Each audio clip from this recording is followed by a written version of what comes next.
Connecting to the internet. Internet. Networking software. World Wide Web thing on a computer today. Computer. Net Surfer Pro. We actually did not talk about any sort of cold open for this episode. So Indeed, we did not. That's kind of cool. I think we're just kind of improvising here, kind of going off the cuff, if you will. I, of course, do not have cuffs on my shirts. I am wearing a t-shirt. And I don't have cuffs on myself at all because I'm not wearing a shirt. Oh, yes. Very good. See, this is peak comedy, you know, talking about what clothes we're wearing. I'm sure this is very interesting and insightful and maybe relatable because some of you are probably wearing shirts and some of you are probably not wearing shirts. I would hazard a guess that, in general, that is probably most of you. You could be wearing a dress, which is, you know, the third gender. But aside from that, it's really just shirts and not shirts. Like my kickball games. Yes, shirts versus skins. Versus service. So, welcome to Net Surfer Pro, a whirlwind ride through the World Wide Web. I am your co-host, Galen, and with me as always is... the primary host, the main host, Matthew. This is a bit of a more serious episode, I think. Yeah. We're going to be talking about some pretty heavy stuff. We're going to be talking about kilograms. We're going to be talking about tons. A lot of tons. Tons of tons, one might say. Yes, tons upon tons. Which one now? The classic question is always, which one is heavier, a ton of feathers or a ton of bricks? But I think that the question that no one is ever asking is, why would you want a ton of feathers over a ton of bricks? You can sell a ton of bricks for a lot of money. Pillow factory. Feathers you can only sell... Yeah, but, I mean... Is a ton of feathers worth more than a ton of bricks, though, at the pillow factory? I don't know. A lot of people buy pillows. When's the last time you bought a brick? You know, that's a good point. Hang on, I think we've got a money marketing scheme. We sell a ton of bricks for a ton of feathers. Yes. And then we use those pillow profits to buy more bricks, which we then exchange for feathers. So, we're talking about Bo Burnham's Inside, a comedy special... released May 30, 2021, that was filmed over the course of the last year in quarantine during the COVID-19 pandemic. And I want to start with a disclaimer. So, in talking about these themes, I will be sort of bringing up Bo Burnham and his history and sort of like themes in his work. And I want to start with the disclaimer that we do not know Bo Burnham. And not just we, but like everyone who is not like personally met and personally knows him doesn't really know Bo Burnham. Like, I want to avoid speculating over Bo Burnham's true mental health or, you know, things like that. I want to avoid assuming that we know more than we do, because at the end of the day, everything that is shown in the special is still something that Bo felt comfortable showing. Like, he felt comfortable showing, you know, like a panic attack, but that's still the stuff that he felt comfortable showing to an audience of thousands, hundreds of thousands, millions. And so, like, when I, at the very least, talk about things like his history with the internet, how he got big, how he got famous, things like that, I am speaking entirely in terms of thematic weight, entirely in terms of, you know, how I feel to interpret to this song, but I am not speaking in terms of who Bo Burnham actually is. Yes, we are speaking as critics and not like psychologists. And yeah. In this sort of scenario, these are made for the purpose of entertainment, typically. And so it's not really made for the purpose of, like, solely for the purpose, I should say, of learning about someone's mental state. And I highly recommend not trying to heavily ascribe things like that. Like, don't diagnose people. Unless it's your job to, and you're trained to, and you are, then they've signed paperwork for you to do so. But you know what I mean. Yeah. our positions are from interpreting the text or the music and video as this case and getting interpretations from that, but those are not judgment calls or, prescriptions. Also, we don't really do content warnings, I realized, but I feel like we should do a quick one. Yeah, this, if you have not seen Inside, you should see it, but at the same time, also know that it deals with a lot of heavy stuff. It deals with suicide. It deals with existential dread. It deals with a lot of triggering topics, and so if you are cool with that and still interested, you should absolutely watch it. You should absolutely, consume the content. But if you're not, then please be warned about both the special and this episode. Yes. Also, I think subsequently this is going to assume no small amount of familiarity with, at the very least, the songs. Once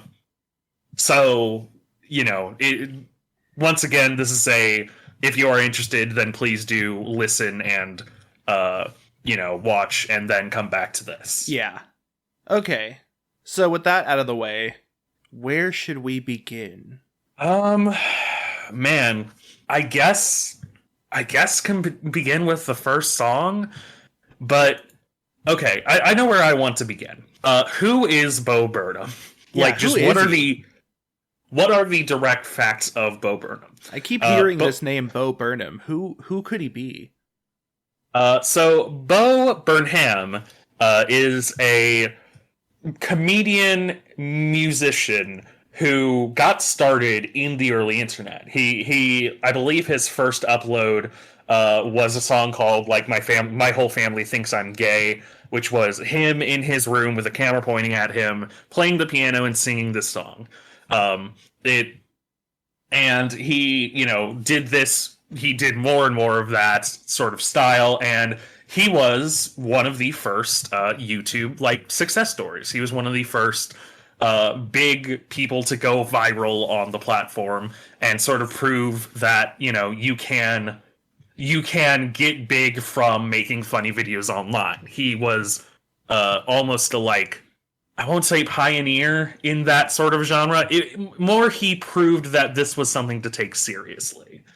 And so he got big as that. He got big as a content creator, and then he branched out into actually doing stand-up comedy and music on stage. I believe his first special was Words?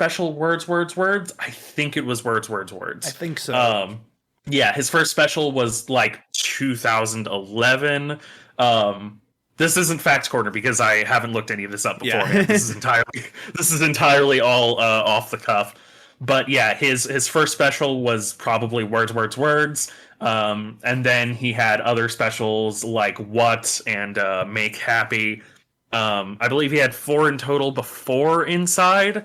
But notably, around 2016, he did Make Happy, which was his final special, and presumably was his final special kind of forever. Because as he explains in Inside that the reason that he quit was because he was having severe panic attacks on stage.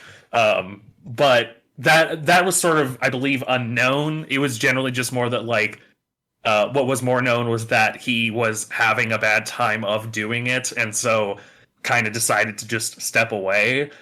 He wasn't completely inactive. He made 8th Grade, a wonderful movie, so I've heard, in 2018.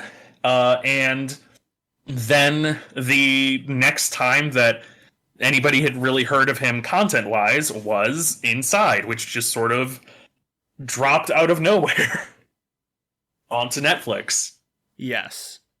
Thankfully, it is raining, so the mood is being set. Hopefully you can hear the auditory thumping against my window and roof. Are you sure that's rain? That might be some sort of weird monster. Yeah. So it's the monster that appears when you talk about Bo Burnham. So, brief note about Bo Burnham's sort of style. You mentioned that he is a musical comedian, very similar to Weird Al or Lonely Island, where like his songs often have a funny sort of theme or concept behind them. And you know, they incorporate a lot of like playing with musical form for the sake of comedy. Things like breaking rhyme schemes in order to emphasize a joke, for example, or breaking rhythm to emphasize a joke. A lot of breaking the general music convention to emphasize a joke. And in his specials, he also incorporates stand-up, like you said, where he'll kind of incorporate more typical talking in front of a microphone, saying some jokes, saying a relatable story that segues to his next thing. But he also has a pretty big reliance on like pre-recorded elements in his specials. I especially know this in What and in Make Happy and Inside as well. There's a lot of like, he will do something and then a recording will like say something to him, even though it's just a recording of his voice, and he'll kind of play off that, bounce back and forth. So there's a lot of these aspects of like, he'll use like voice changers to like pitch up or down his voice and kind of make it seem like there's a sort of interaction between him and some third party. And this is definitely true as well with Inside. And I think as we go into Inside, I'll bring this up a bit more, but keep that sort of style in mind. Yeah. He also, it should be noted, like, is extremely choreographed. Like, he has a script. We actually saw Make Happy live, and he has a script that he really does not stray from. Like, he makes multiple jokes about it. Where, you know, I think one of the more famous ones was like, he knocked a water bottle over during, I think, Make Happy. Actually, no, I think it's that one during was What, because I just rewatched What this morning. Yeah, he knocks a water bottle over during What, and he's like, oh, geez, I'm Butterfingers, whatever. And then a song begins playing where he's like, he meant to knock the water over. Yeah, you all thought it was an accident. Nothing is real. Yeah. Yeah, that's actually another theme that's constant in songs like Art is Dead and just sort of like one-offs like that is the veneer of art, like the artifice of it, of, you know, he inherently likes to have extremely pre-structured you know, sets, but he has to appear spontaneous, and so he likes to play with that a lot of, you know, this idea of art as an experience to the people watching it, but as something entirely constructed and entirely sort of meaningless to the person performing it. Yeah, it's a lot like wrestling. Yeah, a lot of kayfabe. Yes. Inside is very interesting, though, because whereas his previous specials were pretty much recorded over one night doing like a show, and so they had like a very specific time crunch, Inside was recorded over the course of a year, and so instead of playing with a very short amount of time and like playing off of his own previous jokes in a quick time span to like really hammer in the reminder that this is all choreographed, Inside really messes with the like length of time, the passing of time. It is a very, I mean, it's like still an hour long or so, but it really drives home the time spent actually making it and producing it. Yeah, the most obvious like visual indicator is that his beard, he doesn't shave during the production of it, and so, you know, as it goes on, you can see his beard length jumping around like he's Judy Garland in The Wizard of Oz. And so he like it has thematic weight because, well, if the theme of 2020 wasn't the meaninglessness of time, I don't know what it was. Yeah. And Inside, it should also be noted, part of the hook of it is that it was all recorded in one room. Much like the early internet sort of videos he did, all of Inside is pretty much just in one room of his house. It does multiple camera shots from many different angles, which kind of adds this sense of like completeness, I guess. But ultimately, there's not really any other sort of set or scenery he uses a lot of like projectors to show images, but not much other in the way of like visuals. Yeah, he has really good use of lighting as well. Like both him, doing live stand up and in Inside, he has very good control over the lighting and like, the choreography of that lighting as well. Yeah. Yeah, this is definitely shown in the first song Content, where like it starts off very dark with only a little bit of light, and then as the song kind of crescendos, a like disco ball or mirror ball appears in the ceiling, and it gets really reflective and starry. Yeah, I don't think we're going to go down in the order, which means we'll also probably be skipping a few songs, so you should listen to all of them. But I think the first one I want to talk about is Comedy, which is the second song. So, Comedy sets one of the big important themes to me, because the joke of the song, the crux of the song is he is wondering what he can do to help, to like do anything about the terrible situation that's happening right now being 2020. And he decides the only thing that a white dude like me can do is, be like, tell jokes, make people laugh during this terrible time. But he, like, I don't think that it isn't sincere, but he plays with that idea, which he also plays it with some of his other songs, like Sad. He makes the joke, like the bridge is, if you wake up in a house that's full of smoke, don't panic, call me up and I'll tell you a joke. If you see white men dressed in white cloaks, don't panic, call me up and I'll tell you a joke. Like, the comedy of Comedy is that he is doing something kind of useless. He is making a difference metaphorically, making a literal difference metaphorically, where, yes, he is kind of helping people, he is making people laugh, but like, is doing comedy actually helping?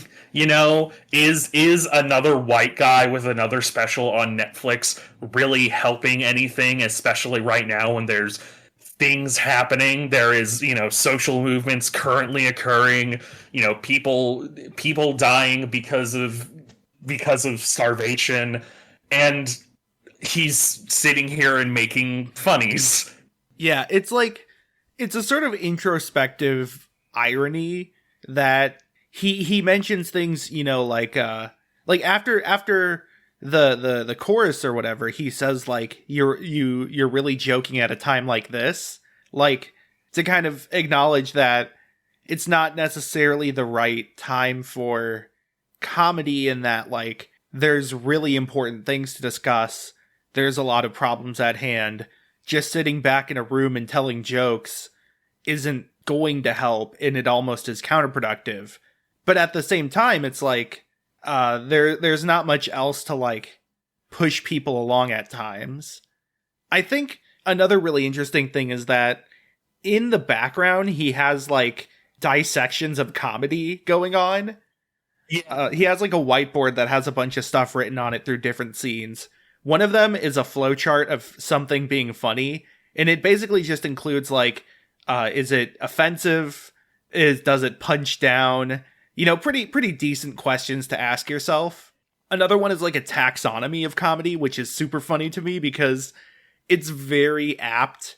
There's like one corner has like movies, and it has things like wrestlers being afraid of spiders, or very apt 2-word names. And then there's like TV shows, and it includes like subversive comedy cartoon for guys in their 30s. Eventually it goes back around, and in the top right there's stand-up, and it just includes podcasts, and from that is a bubble that says genius or geniuses. So thanks, Bo Burnham, for having our back.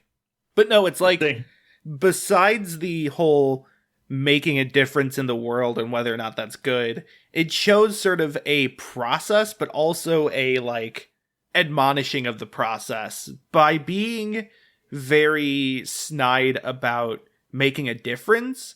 it kind of makes these like flowcharts and stuff seem almost like I don't know, just like phoning it in, like following a formula. I'm not really sure exactly.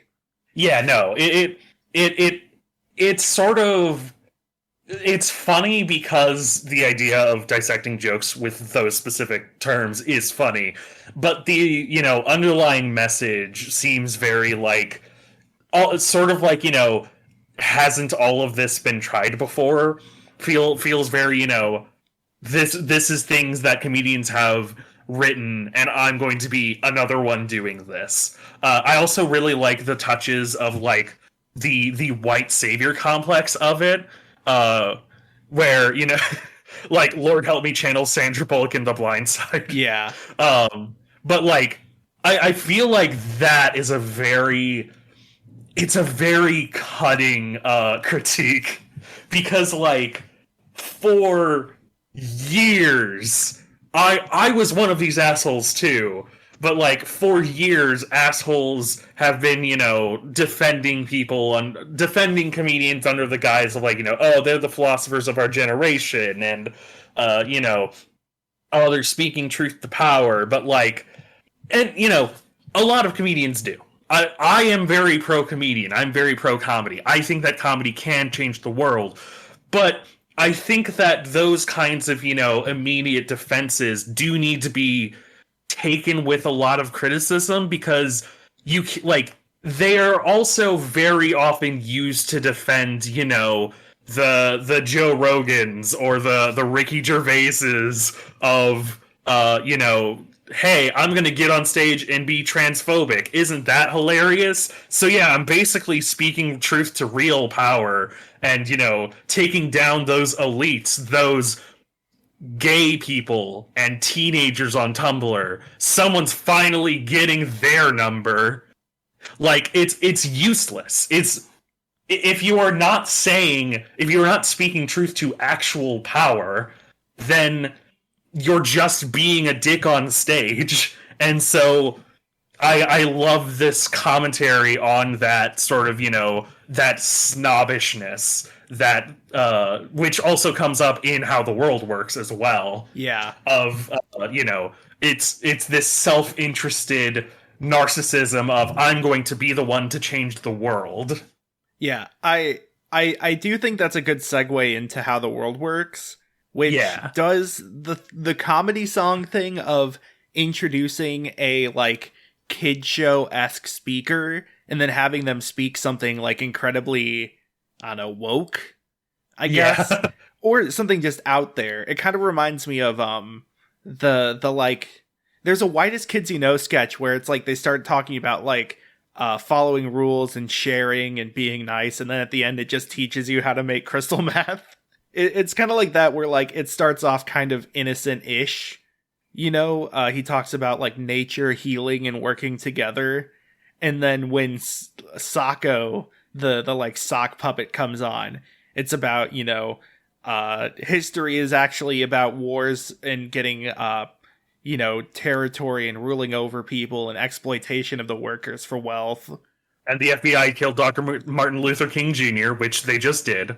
Fun fact that I know, at the Selma Hotel like museum, there is a section, I believe it is across the street where he was shot, that literally lays out why Martin Luther King Jr. could not have been shot by the guy that like it was pinned on.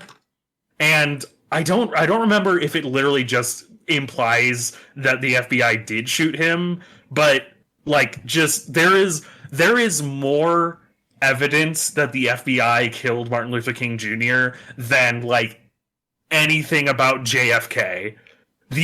Our government just did kill Martin Luther King, so please keep that in mind the next time some asshole on Fox News insists we're not racist because of Dr. Martin Luther King Jr. Also, he was a socialist. Anyway. I also love, after that whole verse, it gets to a part where Bo Burnham's like, wow, how can I help? And Sokko's like, I don't know, why do you rich white people always try to interject yourself into these things and like put your own self as the center of attention by helping people? You're just helping yourself. It's this great, like overcorrecting on being an ally. Yeah, I feel like that had to have been written at around the time of like the Imagine cover at the start of the pandemic. Yeah, you know, when all these fucking Hollywood people were like, "Imagine there's no suffering. We can get through this together. I'm going to retire to my mansion now. Imagine no possessions. I'm incapable of doing so." That type of thing. Yeah, just incredibly tone deaf. Yeah. Yeah. So I think a lot of the early songs feel kind of standard, I guess. There's a lot of mundanity. Even like How the World Works is kind of, you could write that any year, if you will. There's a lot of things like there's FaceTime with my mom, or there's White Woman Instagram that feel kind of, like I said, mundane, everyday, normal.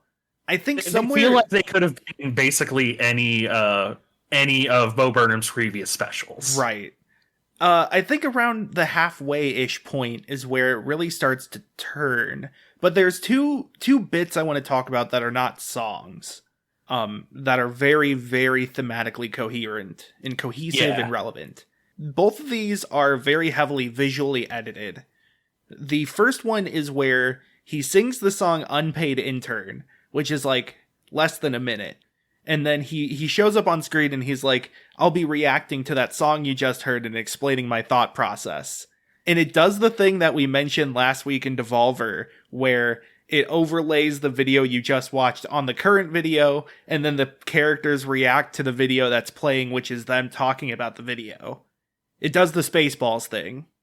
Yeah. It plays the Unpaid Intern song, and he's like explaining his thought process about making the song, and then it starts playing that exact analysis, and he's like, okay, so now it's playing me talking about the song, and then he continued, like, he goes on to critique that critique of the song, and then when it it keeps going.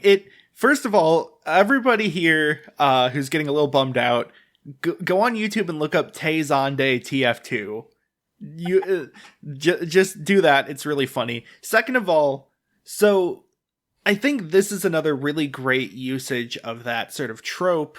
In this case, it's sort of like, this is something Bo Burnham does a lot, where he'll like explain what he did over, like he'll explain it way too much. And the joke is that he explains it too much. There's a lot of jokes in this special that are like very, very blunt. I think Jeffrey Bezos is very obvious in that regard, where it's just hyping up Jeff Bezos. Yeah, it's hyping up Jeff Bezos in the sort of terms that, you know, like it starts out in the terms that Business Insider and shit uses for him, but then it gets into the, you know, the millennial, you know, drink their blood, fuck them. Yeah, but then like Unpaid Intern as well is very blunt in what it's parodying and what it's joking about.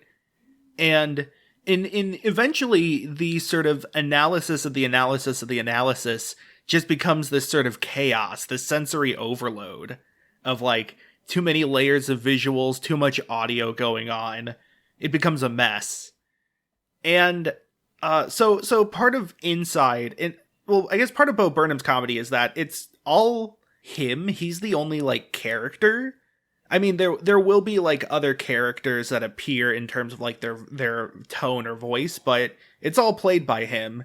And Inside is very lonely because you're just constantly seeing Bo Burnham alone in a room with like not really any indication towards the outside. It's entirely inside. And I think this layering of the visuals really hammers home that loneliness, that like he can keep adding layers of Bo Burnham, but it's still just Bo Burnham over and over again. I think also that this sort of, just a quick aside, that this sort of loneliness is kind of Hitchcockian? Hitchcock-esque, is that the word? Like Hitchcock was very big into these like enclosed, very cramped spaces. You know, think of it like Lifeboat, I think it was called. There's that one about a dinner party where two people kill a person and hide them in a trunk. Like, Hitchcock's MO was like putting people in very small areas and playing off the tension that arrives around that. And in some ways, Inside reminds me of that, where like the multiple camera angles let us become intimate with the room and like kind of picture ourselves there. But it also starts to feel claustrophobic as like all the walls start to look the same, or we've seen those walls 100 times already. We start to feel like we're trapped in there. I say we, maybe me is the better sort of thing to do there, but like it very like gives the sense of claustrophobia of being trapped. Yeah. And I think the visual chaos in that like reaction video, or like the layering of Bo Burnham's, only serves to make it feel more crowded in that small room. Yeah.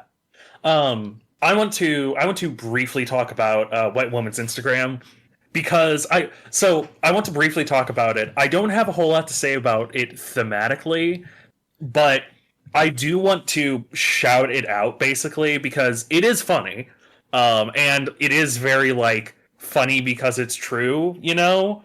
In that like multiple friends of mine have been like, I have friends who have this exact fucking Instagram who are definitely all white women.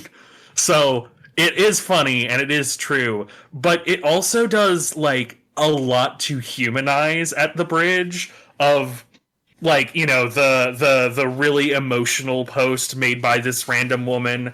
And it is a comedy song, but like it is not entirely punching down. Like, the White Women Instagram are funny. They are kind of, you know, really high and mighty and really, like, savioral complexes, again, sort of, you know, posts and whatnot. But at the same time, these are things that, like, they take a lot of work to set up these kinds of really artsy shots. It isn't... People have this idea that, you know, photography and things like that are just, you know, oh, finding some random bullshit and then taking a picture. Like, no, it takes a lot of effort and a lot of skill to compose these kinds of things. And, you know, I think that when he shows it later in the special, his process of actually setting those up, he really sort of emphasizes that, yes, this sort of thing takes a lot of effort, and that is worth commending. So even though he is criticizing and making fun of it, he is also, like, appreciative of it. Yeah. In some elements, it reminds me of low-cost cosplay, where there's an art and craft to, like, how he participates in the things he's depicting, despite being in such a small area and, like, not having as much to work with. I wanted to bring up another sort of visual segment, the other one I mentioned beforehand, other than the other one I mentioned beforehand, which is the stream segment. So, yes. At least once before this, it actually flashes in the corner of the screen, like him sitting in the gamer chair. Yeah. Which really caught me off guard at first. I was like, is this going to have like a web series turn in the middle? But then, so what happens is it's like him in like a Twitch stream, sitting in like a gamer chair, and he's Sorry, like, if I may, I downloaded the program from a website. It was 1NS1D3.exe. Yeah. Sorry, continue. So, for one thing that I love is during this segment, he calls out Twitch subscribers. He just like makes up names. It's a really good like commitment to the bit. But so he opens like, all right, today I'm going to check out this game Inside that I've heard so much about. Really excited to try this. I know a lot of people have recommended it. And, you know, it's like there is a real game called Inside, and it is quite highly critically regarded. And so it's obvious that he's building up to just the special being called Inside, but there is sort of a little joke there. Yeah. But so when he opens it, it's just like him in a room, and there's different like commands to interact with things. Kind of David Cage-y. And he calls it an escape room, which I find super interesting. Because, like, escape rooms are obviously a genre of game, both video game and, like, a physical thing. But as, like, a gamer, if you're inside a room and you're trapped, kind of the immediate the immediate instinct is that you have to solve a puzzle or find some way out. Seek a way out. But the premise of Inside is that he can't leave because of the extenuous circumstances about, like, the pandemic. And so if we put it in a video game context, it makes sense to think of it as an escape room. But if we take it out of that, there's this interesting, underlying, like, connotation of wanting to escape the room you're in because of quarantine. Yeah, it uses the language of video game and video game tropes to sort of denote that want for escapism, and also sort of like the hopelessness of it. Like, one of his buttons is literally just cry. Yeah. He also comments on how, like, boring it is, how, like, boring the, like, visuals are, how it's not really engaging. And he's like, all right, but I'll give it a shot. I'll see if this goes somewhere. Yeah. Yeah. I also, this might be the last time that I sort of bring up this theme. One of my favorite, probably my favorite bits, my, like, intermittent bits between the music, is after 30, and this is where the trigger warning, like, really kicks in. The last line of 30 is, like, in 2030, I'll be 40 and I'll kill myself then. And immediately after that is a video of him talking to the camera. And he's basically like, hey, so by the way, I don't actually want to kill myself. And if you want to kill yourself, and then, like, it takes a little turn where he's like, if you want to kill yourself, just, like, don't, just don't, man. Like, don't bother. It has the tone of, like, don't bother people with that, man. And, like, it's funny because, the irony is that usually when people talk about that sort of thing and actually open up about that, it's very, empathetic of, like, if you're struggling with this, then, you should call someone, talk to someone. And he does kind of have that message. He does sort of bring up, hey, you might have people who love you in the future, even if you don't have people who love you right now. So you never know what it holds. But, like, the juxtaposition of, like, the very sort of opening up of his struggles, but then sort of saying, when other people bother with his struggle, when other people bother him, it's kind of like, hey, man, knock that shit off. It, I think, keys into the sort of, again, entitlement idea that I've spoken about before, where it's like, when rich people, when famous people talk about their struggles, it's always very, oh, you're so brave. But, like, many people deal with roughly the same things every single day. And, like, yeah, it does help to normalize those things, but it really does kind of have that air of, like, hey, don't bother me with this stuff. Yeah. Go to work. Don't call off work because you're struggling really hard with important issues. Yeah, exactly. Like, you can struggle on your own time. Yeah. I also want to bring up that this video is playing on a projector that's projecting onto his shirt. And he's just kind of looking with, like, a dead look in his eyes. Like, a very distant stare. I think he's, like, looking at his phone or something. But, like, yeah, it starts to be projected onto himself, which is something that, like, he does multiple times as well. And I also think that's really interesting, because, like, it gives it that separation where, like, I feel like it is obviously a joke, but I feel like if it were just that video playing, it would not track nearly as well as it does, like, projecting onto him, because when it's projecting onto him sort of staring blankly, it gives that separation of, like, he is looking at his own bit and maybe kind of thinking, like, is this really a bit I should be doing?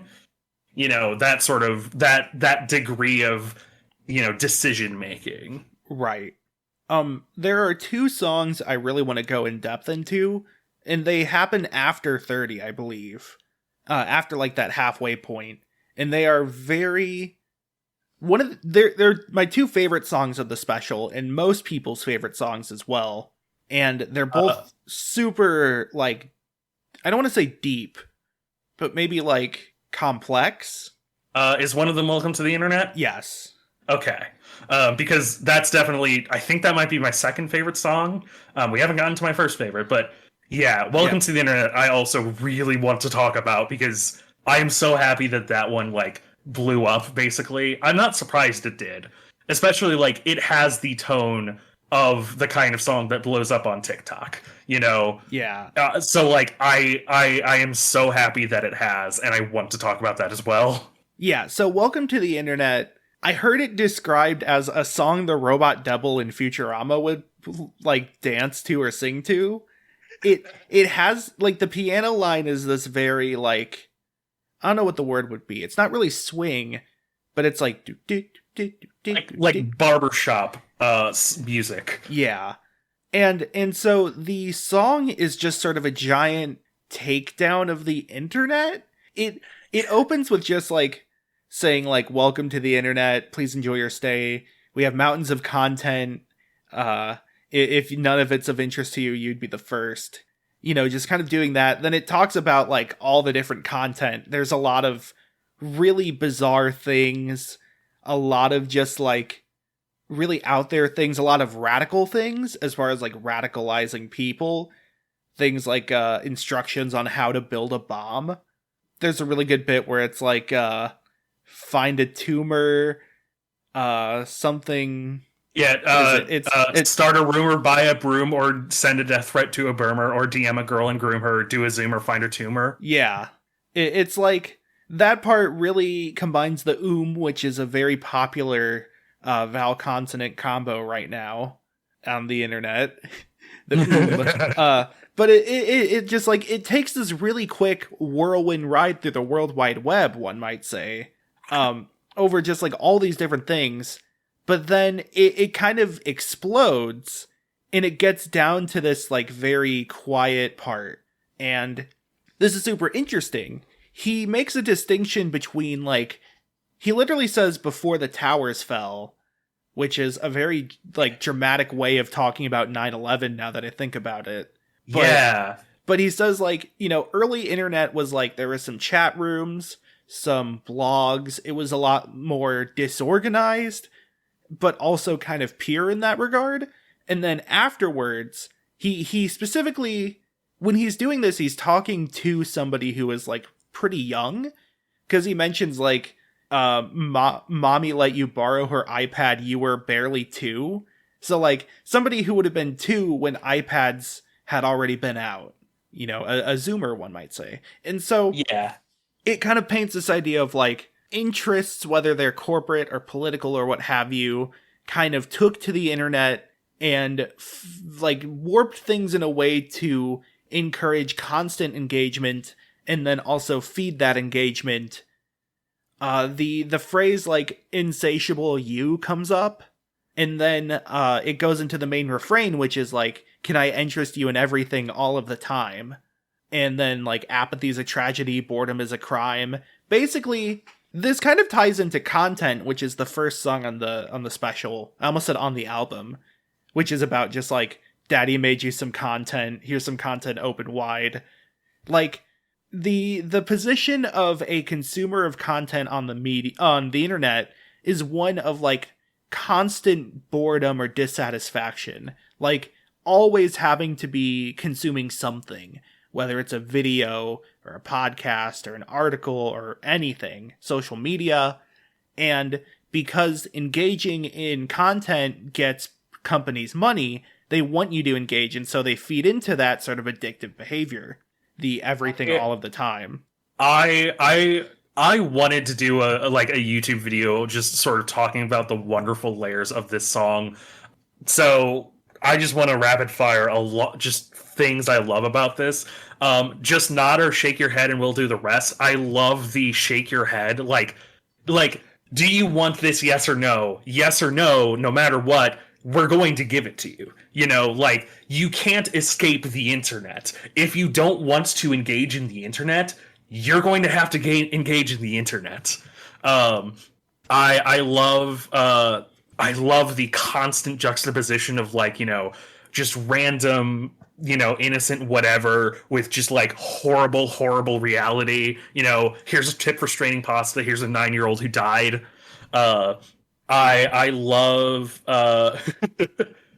one of my favorite visual moments when he is talking about like, here's a healthy breakfast option, you should kill your mom. So like, here's a healthy breakfast option, you should kill your mom. He looks at one camera and then another between those two, but then he looks at a third for here's why women never fuck you, here's how you can build a bomb. And I feel like that's intentional of like, here are some unrelated things, but this one is like a very direct reference of like the pipeline between, dissatisfied young men and terrorism. Yeah. I also do just love one of my favorite examples of breaking the rhythm of the song to make a joke is when he says we have color pencil pictures of all the characters of Harry Potter fucking. Just it does not rhyme, it does not fit the meter. He has to really quickly get it out so he can get to the next line, which just emphasizes it even further. The specific note of colored pencil is also great. Not even like a digital medium. Yeah, it's so good. I love the a guy sends you a photo of his cock, don't act surprised, you like it, you whore. I love that, the sort of, victim blaming aspect of the internet of like, oh, you could always turn it off. You could always turn this thing we literally designed to be addictive and never want you to turn off of it off. I love apathy is a tragedy and boredom is a crime. One of the best lines in any song I've ever heard. Like, yeah, apathy is a tragedy, boredom is a crime. Like, apathy is such a massive problem that is just entirely fed into by this internet, by this culture of constant engagement. But we don't consider that bad. We don't consider it bad that we see tragedies happen every single day and just eventually get fucking bored of it. Yeah, but boredom is the problem. It's also that on the internet you kind of can't have a middling opinion of something. There's a lot of, it encourages very like extreme polar viewpoints. Like it's either a 10 out of 10 video game or a 0 out of 0 video game. A lot of hyperbole. And so, in a way, like, apathy, it being a tragedy, is both referring to how it's a shame that people get so numb from tragedy that they feel apathetic towards it. There's, like, that social media burnout.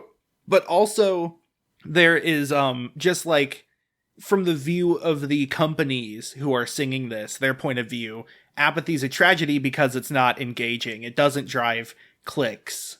And boredom is a crime because, like, in all intents and purposes, everything is laid out specifically for that. Like, if you are bored of the content on the internet, that is illegal. You must consume.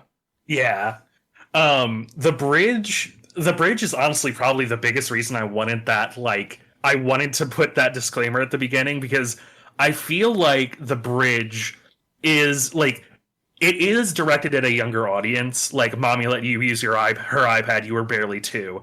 Also, and it did all the things we designed it to do. Like, we got you hooked. We, the companies of the internet, got you hooked. This was not a mistake. Yeah, but we're the ones calling you insatiable, which is also a great sort of, arrogant thing. But I feel like the bridge, you have to consider Bo Burnham's own, like, upbringing, because I am not going to say Bo Burnham doesn't want his platform. Bo Burnham didn't want anything that happened to him. I don't know anything about Bo Burnham, but I feel like you could easily read this as, like, a sort of tragic, like, the tragedy of being made famous for being a child on the internet. Like, for getting really early famous and being, really, really catapulted into this pedestal, and it reads really angry of like, how dare the companies that sort of exploited me did this to me. Mm-hmm. And so, yeah, go ahead. No, you go ahead. No, you go ahead. No, you go ahead. No, you go. I'm keeping this in. That's fair. And so, like, I feel like that's the unstoppable, watchable line is sort of, you know, this, we built you, you know, it was always the plan to put the world in the hand. We are the ones that built you up. And now look at how big you've become. Honey, look how far you've gone. And, like, it's, you know, certainly he has gone far. Certainly people who get famous off the internet do go far. But is that a good thing? Is this something that, you know, we needed? Is this something that, you know, is actually positive, especially for people who, like, get famous on, you know, one big thing and never can top it again? And so, yeah, I want that reading in there because this song feels like it is directed to the audience, but also it is directed at Bo himself. The unstoppable watchable also felt to me like the sort of drive to both participate in the cycle of content. I think it's like, you know, the dream job for kids nowadays is to be a YouTuber, a TikTok star, or, you know, something like that, a streamer. It's not to be a rock star or an astronaut or whatever. And yeah. I think that's sort of very poignant that the people who are being called these, like, insatiable consumers are also being called watchable. You can put yourself out there. Everybody can see every waking hour of your day if you want. They can get really intimate into the presentation of you on the internet. Yeah. It's honestly, the song kind of opened my eyes a bit into my own habits. I really have a bad habit of constantly looking for entertainment, I guess. Even when I'm in the car, if I'm not driving, I'll like put on some music, but then I'll also be surfing the internet. I have just like this bad habit of trying to constantly interact with the internet, and it's probably pretty unhealthy. Yeah. I need to like read a book or something, go outside, take a walk. Father, I cannot click the book. I also, much like you said, I love the like right before the towers fell circa 99. I love that sort of that, you know, pining for an era that is forever lost to us. Mm-hmm. You know, like, yeah, there is no internet like the early internet, and there never will be. And on some hands that's good, on some hands that's bad, but like we will never know a life without the internet. I mean, like, there are people born now who never have not had YouTube, never have not had, you know, TikTok.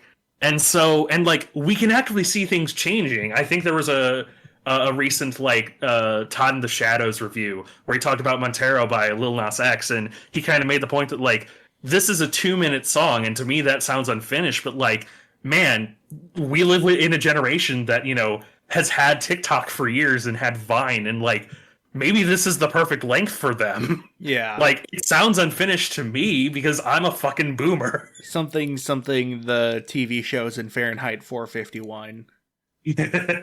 Something Ray Bradbury invented earbuds. So there's one other main song I want to talk about. I guess the last song I want to talk about, but this is the other huge one from the special that a lot of people connected with. And that is, I was trying to think of something funny, but no, that's the funny feeling, or that funny feeling.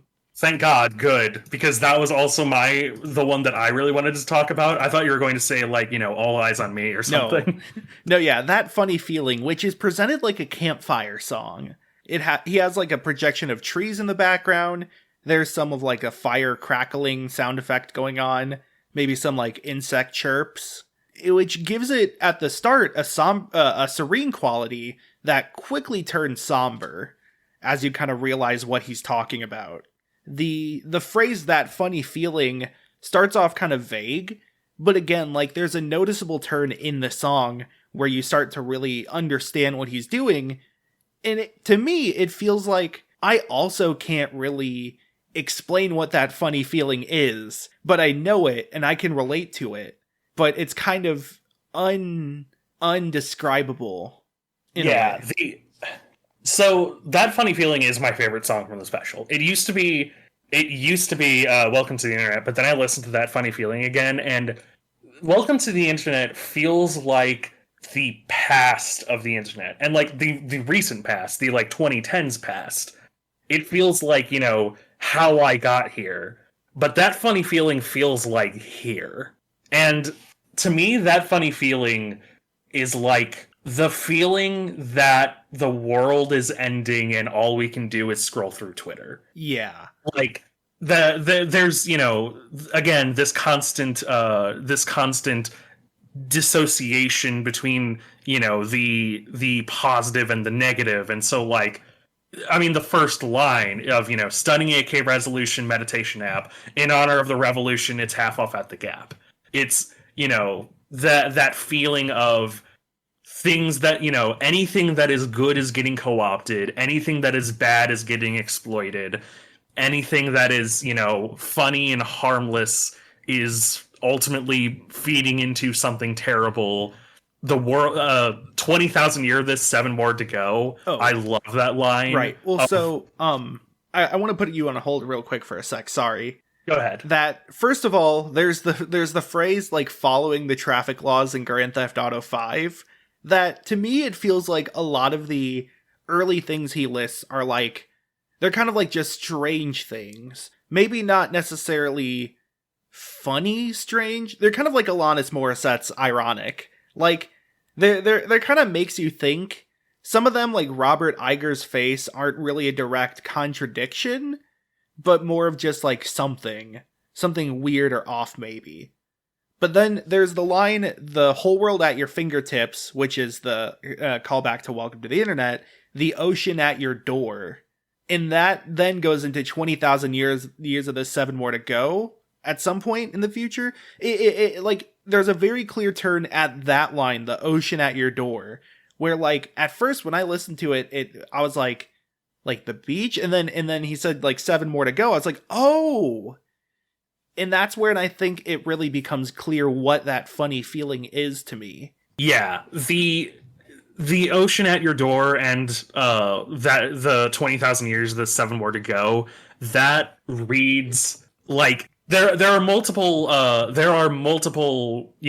references to, like, climate change and the ending of it all, the quiet comprehending of the ending of it all, and like that's why I think that, like, that funny feeling is the understanding that, we are living through the end of an empire and things are collapsing. The people in power aren't doing anything to stop the things that are totally stoppable, that most of us want to stop, but it isn't profitable, so they're not doing it. And that's, like, that funny feeling to me is that it's the terrible realization that we can't change the world yet, and by the time that we can, it might be too late. Yeah. There's another great sort of unsettling line of, like, that unassuming summer air in early fall, where it's another example of climate change that, like, to me, it took a second to hit, and then I was like, oh, I see what's happening.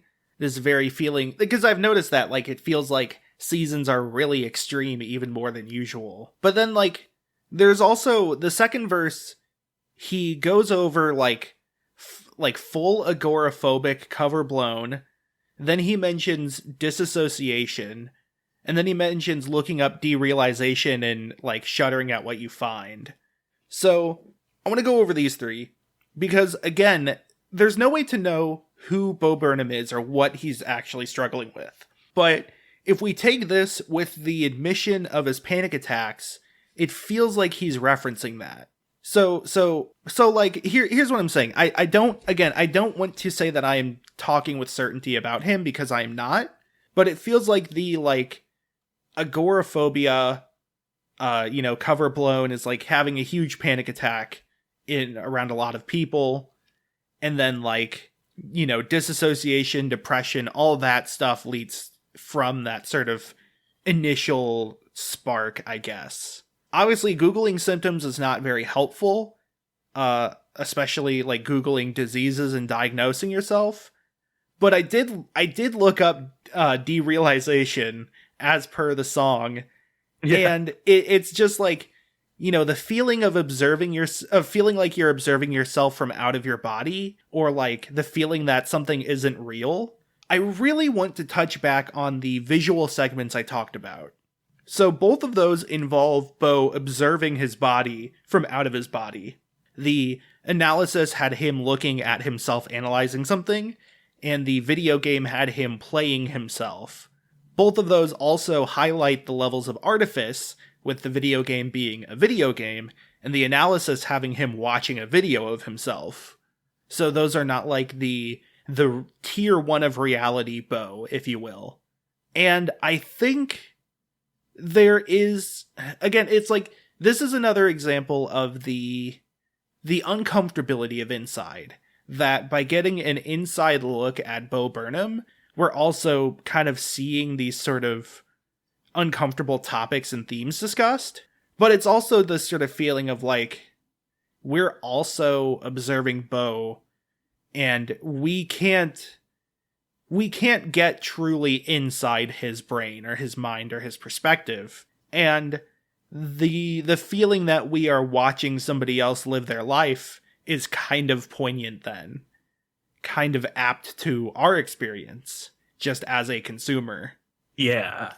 And in general, so like the song ends with this sort of powerful refrain of like, we were overdue, but it'll be over soon, which feels just kind of like acceptance of the end. I want to say that, like, I try not to be, I guess, cynical or nihilistic, but this song just kind of puts together this sort of like tapestry of evidence of like, things are gone downhill, they're going downhill. At this point, we can kind of just have to hold on. It reminds me, if you go back to like the song Comedy, it's like, this is almost not a funny song. This is like a really depressing and kind of real song. And there's not much comedy can do to fix something like climate change and flooding of, land that people live on. So he just kind of sings about it without trying to make it a joke. Yeah. I do want to sort of like interject as well and say, like, I feel this song, and I feel these, like, I relate to this so fucking much. I relate to this exact feeling of like, I want things to change. I want to also help them change, but it seems like they simply won't. And I say that, like, it is easy and honestly to no small amount true to say, like, it'll be over soon, you wait. But I also sort of want to kind of like say that, like, it'll be over soon doesn't necessarily mean that things are going to explode. This is actually a problem I have with media in general, which I'll talk about a different day because we've been going on for long enough. But any media that acts like climate change is simply an inevitability of humanity and, like, is sort of like, oh, what could we do, is bullshit. It's not an inevitability of humanity. It's an inevitability of capitalism. But point being, I think that unfortunately we're going to live in that world. We're going to live in a post-climate change world by the time that millennials are able to actually, like, affect anything in Congress, and Zoomers are allowed to affect anything in Congress. However, I also think that us as a generation can handle things.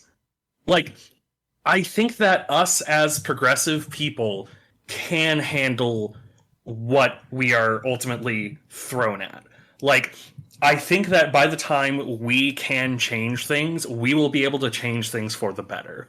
And I think that it is a tragedy, and it should never be not held against every single company that is actively contributing to climate change right now, that it's just going to happen because they aren't going to do anything about it. And that should, like, we should nationalize energy. We should nationalize a lot of companies. We should have capital flight laws so that once we tax billionaires, they can't leave without having all of their shit seized. But, point being, this is a song about feeling hopeless in the face of all of this. And I just sort of want to say that, like, yes, hold on to that feeling, but also hold on to the hope that we can deal with the fuck-ups that our parents and our ancestors have made. We can fix things, even if we can't fix things right this second.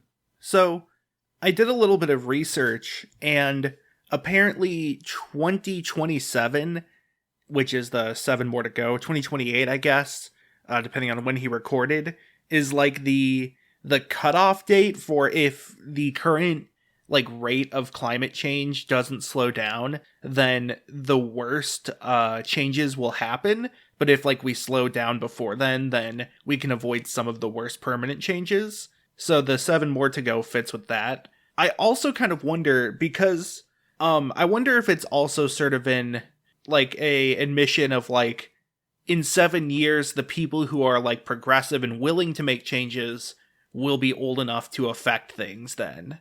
Yeah. Just sort of a sort of kind of blanket statement of like, you know, people will be old enough to enter Congress by then, and maybe then we can make a difference. Yeah. It's kind of vague, but I think in this case, it's meant to convey this sort of struggle that the rest of the song has. All the other lyrics, while being strange, are kind of a weird struggle between different sides. And I think the vagueness of what he's talking about in the end fits that. There's one more song I want to talk about, which is, I think it's technically the second to last, according to Genius, but I think it's the last one. It's called Goodbye. Oh, okay, it's the one that's the end of the main thing, but it's not the credits song. So it's a song before the credits, last actual song, though. Yeah. Goodbye is sort of a recap over the special. It's basically just like, you know, it opens with him saying like, goodbye, if we meet on the street, then I'll see you, or whatever. He mentions like, do I really have to finish? Sort of okay, so there's a bit earlier on with the line like, well, look who's inside again, went out to look for a reason to hide again. Well, buddy, you found it. Now come out with your hands up. We've got you surrounded. So this line, obviously, it's told in like a mocking sort of tone. It feels like this is a struggle that's like, did you really want to return to performing, or, you know, was the pandemic an excuse to get back inside and return to living out of the spotlight, I guess. Again, disclaimer, not actually talking about, not being an expert on his mindset, but there's this sort of battle going back and forth of like, was this an excuse to just kind of stay like a hermit? Was he going, like, he was planning on returning to performing in 2020. Was this a reason he was looking for to change his mind without being forced to change his mind? Or rather, with being forced. And asking, do I really have to finish, is sort of like asking, can he just keep working on this special longer and longer? Like, do I have to finish the special now that the, like, restrictions are kind of easing up? That sort of thing.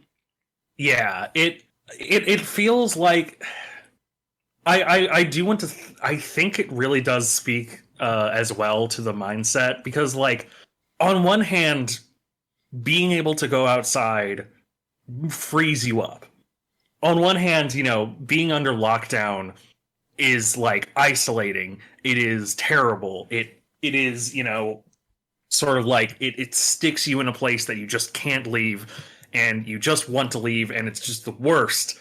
But at the same time, you know, to like, I'm an introvert, and even I wanted to leave, but, you know, now that I'm out and about again, now that I am, you know, working a job again, like, is that really a return to, the good life? Like, life wasn't good before the pandemic. Life was shit before the pandemic.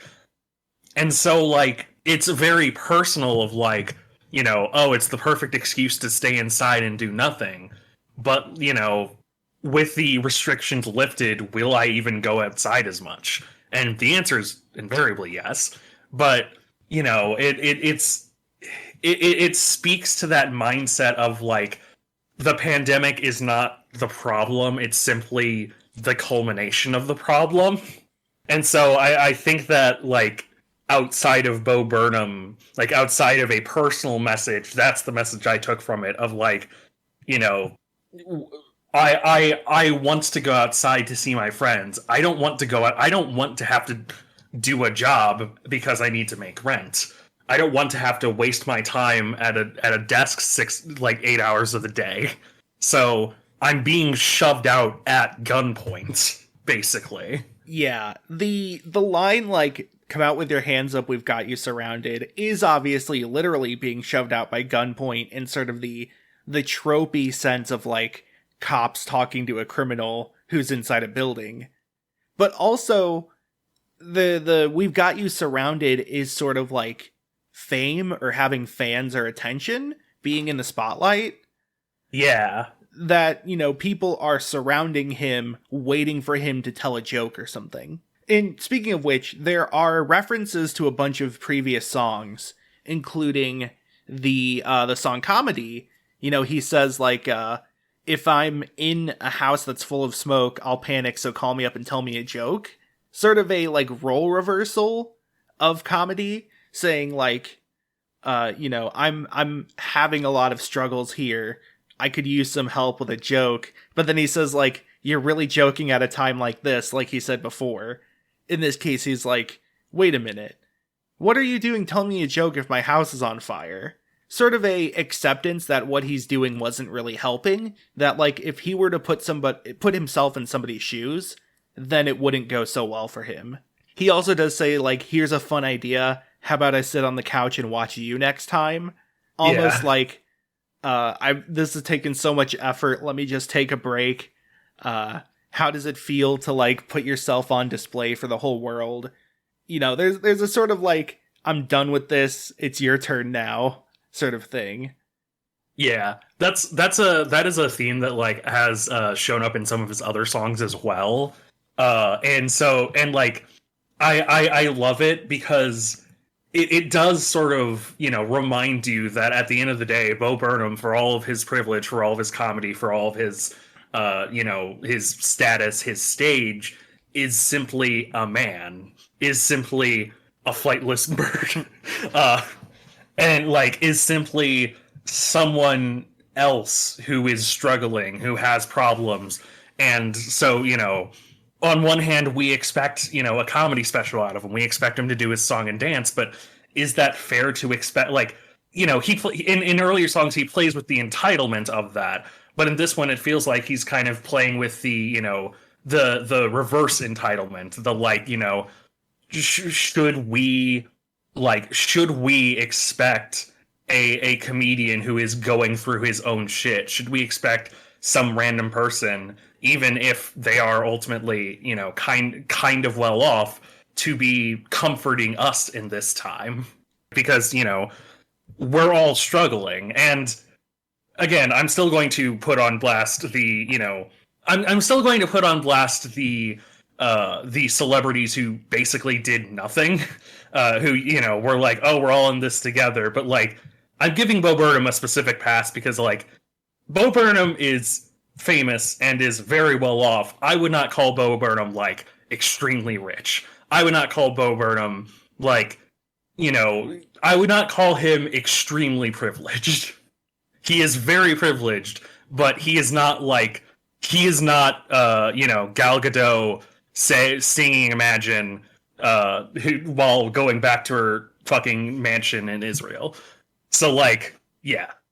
Yeah. He also mentions, like, am I right back where I started 14 years ago? Again, calling back to those early YouTube videos, how he's kind of come full circle making videos in his bedroom. And then he does a sort of reprise of the a little bit of everything motif. Kind of like he participated in that then burgeoning cycle of content creator, content createe. Maybe all he wanted was like, you know, not everything in the world, but a bit of everything. A bit of money, a bit of fame, maybe.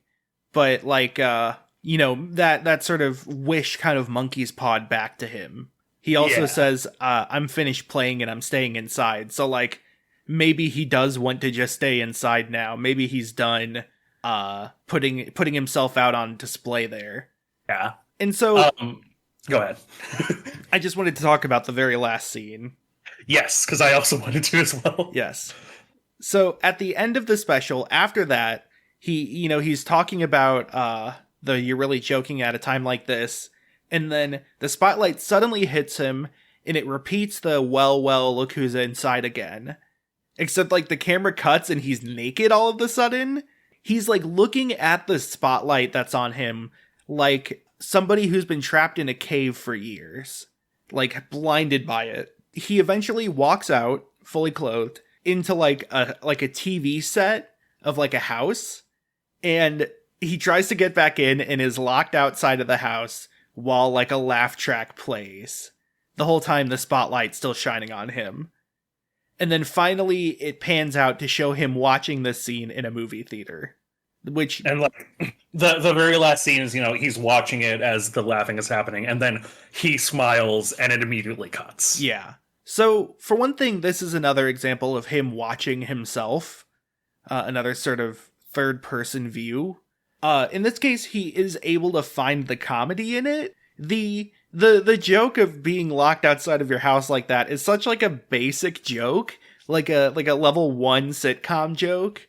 Yeah. That, like, it's kind of, I don't know, kind of, like I said, just kind of basic in a way. But, it still just kind of brings him a smile, and the laugh track certainly helps. There's only a laugh track a few times through the special, I think mainly at the beginning and at the ending, and so it kind of bookends almost. But like, it's like, is he, I don't know, I guess he's kind of chuckling at it. I chuckled at it. Yeah, I read it as sort of like, if the ending were just that, like, it would... If the ending were that without his retrospection, then, you know, you could read that as, like, you could read into his mental state, basically. You could read into, you know, him as a person in a way that you, like, probably shouldn't, that he really constantly sort of, like, tries to avoid. And so I feel like that last thing sort of emphasizes that, like, he is displaying this as a joke, and, like, it has a point behind it, but he is also putting on that act, and like that smile tells me, like, you know, he is displaying that sort of, you know, want to go back inside as more of a joke than as like how he really feels. Right. The like it being shown at a theater definitely helps remind us, like, this is a movie on Netflix. This is not an actual recording of a person with no editing involved. Yeah. I also, it really feels like it harkens back. So one little Easter egg is that this entire, the entire special, the ending included, I believe, is it takes place in like the like small guest house he has on his property that is shown in the very end of Make Happy, when he sings one of my favorite songs of his, which is Are You Happy? And Are You Happy, like, one of the best lines is like, I wouldn't even want it if I got it. Or, yeah, it's like, I wouldn't even want it if I got it. Wait, oh God, my dad was right. And so I feel like the ending scene is kind of like an echo of that, in that, you know, it's the immediate joke of, I went outside and I want to go back inside, but it's still sort of I feel like it's basically reminding us that, you know, it's reminding us, much like Goodbye does, that the outside is still a broken place. The outside is still a scary place. The outside, you know, is where all of the problems are. And it can be very tempting to just want to go back inside and not deal with it. but we have to. Yeah. Yeah, it's like the inside is both safe but also like very uncomfortably contemplative. I think that's sort of a running thing that like he constantly displays being inside as a position of safety or comfort, but at the same time that's sort of the like onus for all of this like this sort of breakdown-ish style, you know? Like, welcome to the internet and that funny feeling. I don't want to say they wouldn't have happened if not for the lockdown, but the reason why they are put in a special is because he started making a special during lockdown. So, like, there's, like, all these sort of, like, really, really sharp, cutting, like, kind of depressing songs, these, like, angry songs, they more or less happen because he had to be inside. And I think that like, irony, I guess, it's present throughout the entire special, but this very ending, I think, really helps bring it into focus. Like, he wants to go back inside. Maybe it's because he realizes he locked himself out, but it's not necessarily like inside was any better, you know? He's able to smile and laugh at kind of the situation when he sees himself stuck outside of his house. But at the same time, like, you know, how often was he smiling and laughing while he was inside the house? Yeah. I think that Inside as a whole is very an exceptional like critique and takedown of the stratification that the internet does. I feel like it's, you know, a really good outlet for everybody who's been going through lockdown. A really good outlet now that we're trying to get back to normal. Although, even though it really seems like the pandemic isn't over, we're trying to pretend that it is. And so, yeah, I foresee Inside sort of like sticking around, basically. Yeah. I foresee Inside being a seminal work. So I mentioned earlier that I went back and watched What this morning, and I feel like his older specials are built upon these layers and layers and layers of irony and like artifice and stuff. And while Inside definitely has that, I think it's more like tender and sincere moments really make it stand out as a comedy special.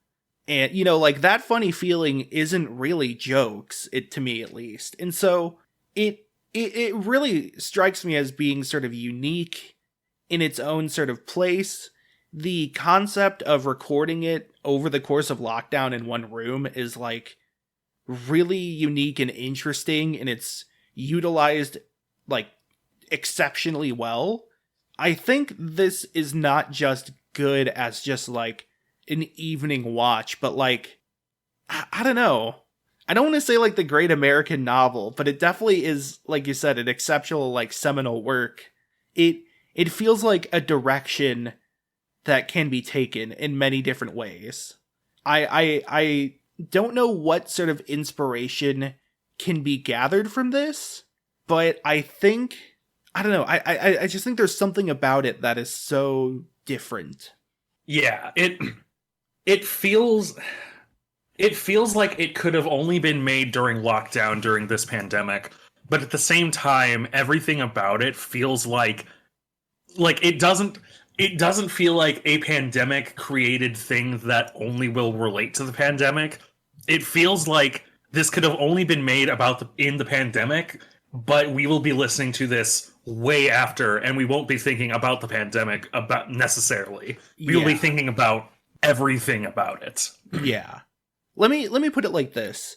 When you look at one of the first scenes actually is Bo Burnham recording himself looking at a mirror, but the mirror also shows the camera. Part of what Inside does is it doesn't hide anything. Like, the technology is there. When there's a visual effect, like a background of a tree or something, you know that there's a projector beaming that, because you can see like the projector light beaming it.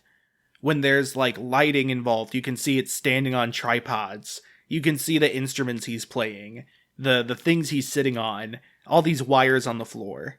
What I think makes Inside so unique is that like the irony and artifice of his previous specials has kind of become played by now. Like, it was definitely unique, it feels like, when it came out, but it feels like that's the current meta, if you will, is like the amount of choreography and whatnot. And Inside has an element of rawness to it that is not quite meta yet. So, do we want to commit the ultimate irony and tell people to engage on the internet? Yes, you can follow us on social media at NetSurferPro on Facebook and Twitter, where we post teasers about upcoming episodes. You can also talk to us, tell us what you feel about Bo Burnham's Inside, tell us why we are actively feeding the beast of internet engagement.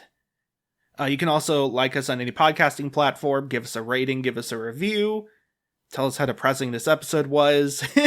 No, we joke here. It doesn't help, but we joke here.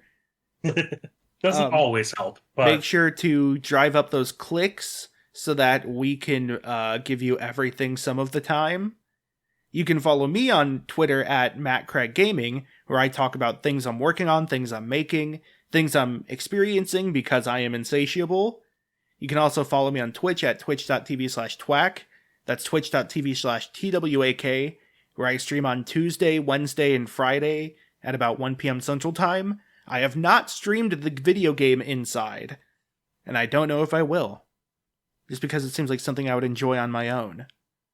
But I do stream roguelites, platformers, some speedruns, a lot of competitive games, some fighting games. Been playing Hitman 3 on Fridays. That's been pretty fun. And you can also check out my other podcast, Board Game Bros, where I talk about board games and game design. You can find me on Twitter at Galen Wilson. That's at GALENWILS0N. I post my hot takes and retweet cool things. All of it's perfectly lawful, but not a lot of it's thoughtful, and it's sometimes really shitty. You can find me on TikTok at Galen Wilson, say pretty much the exact same. You can find me on Twitch at Machine Gun Vampire. I might start streaming one day. And you can find me on YouTube at The Only Galen on YouTube, where I might start posting videos one of these days. Who knows? I have executive dysfunction. Yeah. Yeah. Wait, no? I'm not sure. See ya. See ya.